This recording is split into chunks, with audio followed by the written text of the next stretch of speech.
The World Cup, in my first World Cup 2003 when we were hosting it, didn't really seem like too much pressure for me. All you needed to do is look around the room and that gave you confidence. Ever since I'd come into this team, we'd won and we had a winning culture, so to me it just seemed that that's what we did. Every game we went in, we won, and it might sound arrogant, but it was honestly, I wasn't thinking super confidently, I was just thinking this is what happens, like I didn't know any other way. We were ready to take on the world. We were confident we could beat anyone in the world in any venue.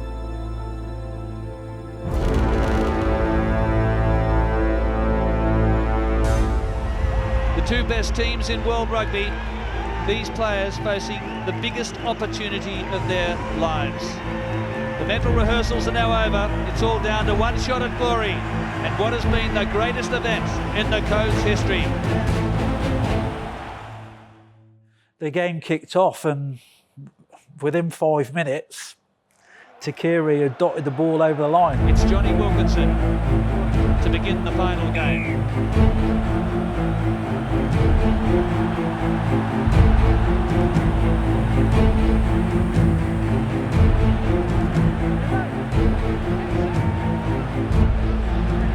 Big scrum England. Al Baxter losing his footing there.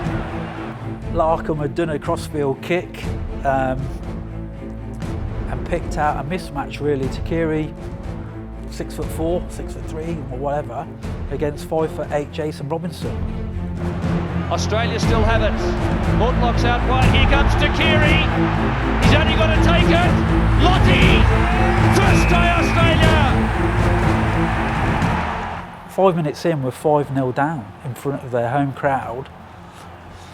And you're thinking, right, we've got a test match. I came into the game pretty early with Stephen Larkham got cut open on his lip from Ben Cohen, I think it was. He held on to Cohen, who didn't have the ball. And so I was thrown straight on, and that's how the game kind of went for me. Now on comes Matt Giteau, the exciting youngster, and he'll be the youngest Australian to play in a World Cup final when he comes on the field. I was on, they'd stitch Steve up, I'd get off, come on, get off. So the game was a bit blurry for me. I never got any great rhythm, but my first touch, because it was quite wet, the ball kind of slipped a little bit. I didn't grab it real clean where I was able to pass. Australia losing a little bit of momentum. So it slipped a bit, so I just thought to tuck it under. And then that cheat, that thug, what his name, Wilkinson, he smashed me. So Juggled by Giteau, and he was hammered. Australia were put under pressure. Wilkinson, bang, take that, Matt Giteau. Two young fly halves. that was actually, that tackle was shown by our defence coach at the Brumbies. I was playing for the ACT Brumbies for the next couple of years, but he had a presentation that he'd often show about defence, and he'd take it around to the schools, and his perfect tackle and perfect tackle technique was me getting smashed by Johnny. In the next couple of minutes or period of play, Johnny bangs over 2 penalties, so we're 6-5 up and we're sort of calm again. Looks good. It's a good test match. England we're feeling have their nose good. in front. We're playing well. We're challenging them. We create an opportunity. Knock on. Advantage here for Richard Hill. Giteau couldn't pick it up. A ruck, a little pass from back. England 7 metres out. The try's on. Dorse is up at the contact. And then passes to Ben Kay. 2 on 1. And Kay knocks it on. He drops the ball. The line open. A gift 5-pointer. Clive can't believe it. I don't blame Ben Kay for dropping that ball because I didn't expect Dorse to pass either. We bang over another penalty, Wilco. 3 in a row for the boy wonder. And last minute of the first half, Robbo pays the team back. Here's Delalio, the big man with a lovely pass to Wilkinson and Robinson. They won't catch him. Jason Robinson handballs it into the crowd. Scores a try, and we're 14-5 up at half time. And the England fans are dominating as far as the sound is here at Telstra Stadium. 14-5. We played well. We could have been 20 points ahead, but the margin is 9 points. We play well. Second half, Flatley, 3 penalties. We lose 9-0. Elton Flatley, like balls of steel. George Gregan leading out his Australian team.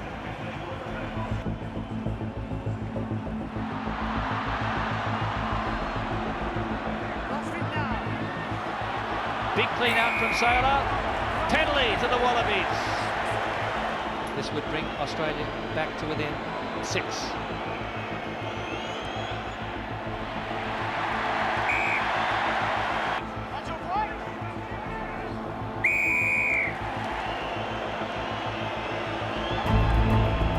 He's been doing it all tournaments.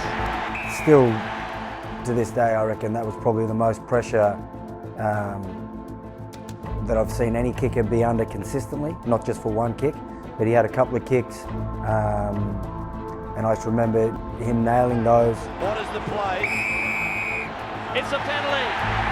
Flatley can level the scores and force the game into extra time.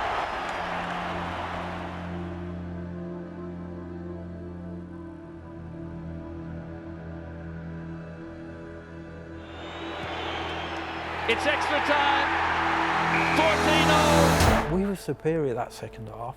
I can't believe that we lost that second half 9-0, but Andre Watson calling for extra time. The players aren't quite sure what to do, whether they stay on the field or they go in the dressing shed. as a squad, we all gathered together as a group, and Clive and then Phil Larder, our defence coach, and Andy Robertson come over. And look at Clive Woodward pacing around there like a caged tiger.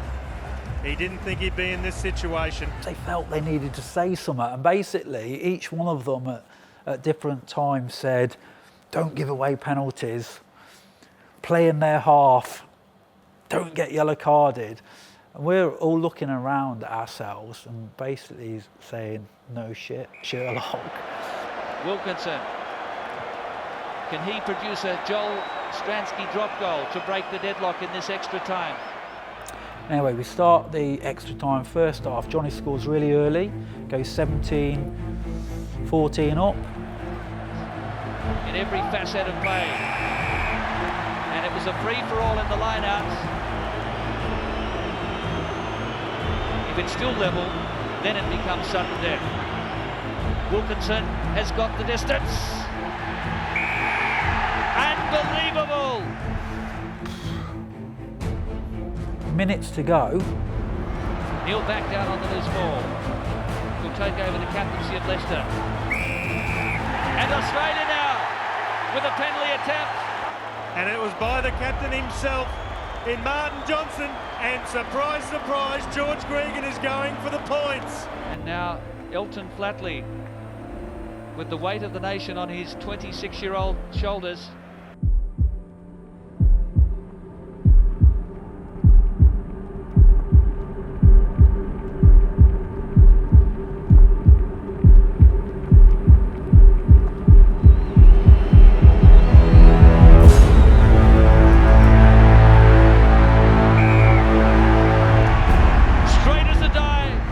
Flatley bangs over a penalty and we're back square.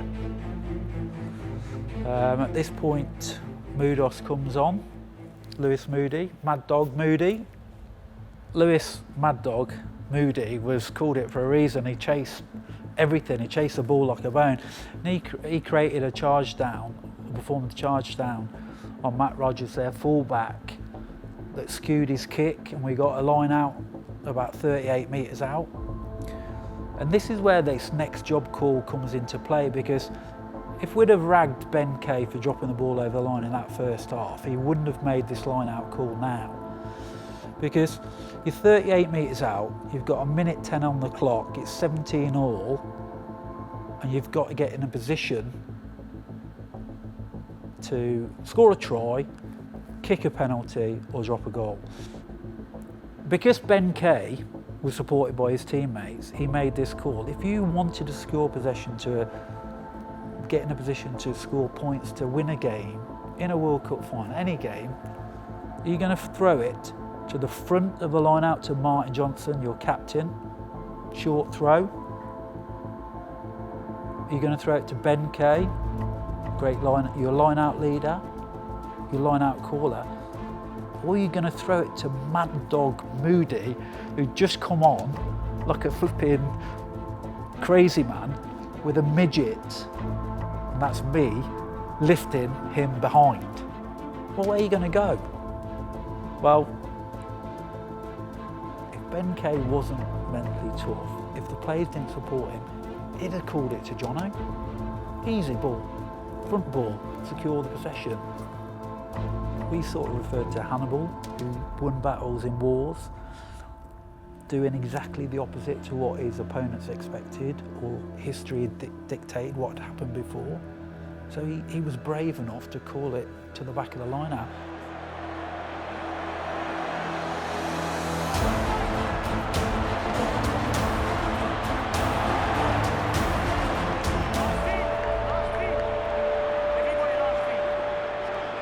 You could just see England getting momentum. I think Matt Dawson maybe made a break through the middle. He did like a dummy through the ruck. He's back now behind the pocket, Wilkinson. Dawes is looking to pass Australia. Everyone's expecting potential drop goal opportunity. And Dawes dummies and goes and makes a break about 15 metres. It's waiting. War and Smith ready to sprint. And Dawson goes himself, he fooled everyone. Wilkinson still in position here. I mean, the fence wasn't set. Johnny got the ball. I think Phil Waugh and maybe George Gregan came out. So Dawes recycled himself to number 9. He was the best passer of the ball on the field that day. Johnny in the pocket. Like, if I see Johnny, like footage coming up for the World Cup and the ball goes to him, I'll just quickly look like that. Just because I don't like to see the image. Like, I don't know why, but it just doesn't sit well with me. They were miles offside. We were never going to get a penalty off Andre Watson in the last minute of the World Cup, extra time. So this was it. And England staying composed here. Wilson still in place for the drop goal. Australia come back. Here it is for Johnny.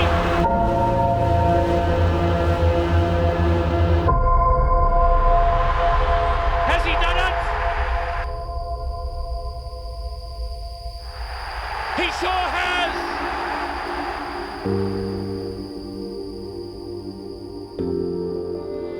Then we go mental. The player of the tournament, Johnny Wilkinson, has snatched it away from the Wallabies. Is this it? And England has joined Sir Alf Ramsey's Immortals of 1966. A dramatic, heart-stopping victory for England in extra time. And it was Johnny, 2017, the drop goal to sink the defending champions. 2017 and England a deserved winner. But what an epic battle. It went absolutely down the wire. There was 82,000 people in that stadium. Within 1 minute I'd found my family. I didn't know where they were. This is a wonderful moment for Neil Back, who was down at the beach with his little kids at Manly. You know, I was lucky enough to win everything you can win as a Northern Hemisphere club and international player. This is the World Cup. We were world champions for the next 4 years. No one could ever take that away from us. And you're a world champion for the rest of your life. Initially, obviously, you're devastated. They're jumping around. They've won.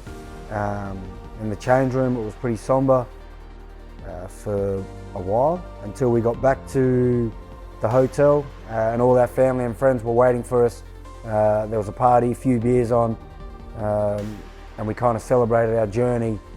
So my first Lions tour in '97 South Africa, Ian McGeechan stood up before the entire squad and said, you know, there'll be a moment in time in 30 odd years that you'll see a player in this room walk down the other side of the street and you won't have to say a word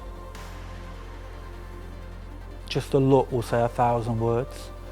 And I thought, what's he on about? But he's absolutely true. Those guys that we went through that, 5, 6, 7 years with, you just have to look into the eyes and we know, the good times and the bad times, but that time when we became world champions.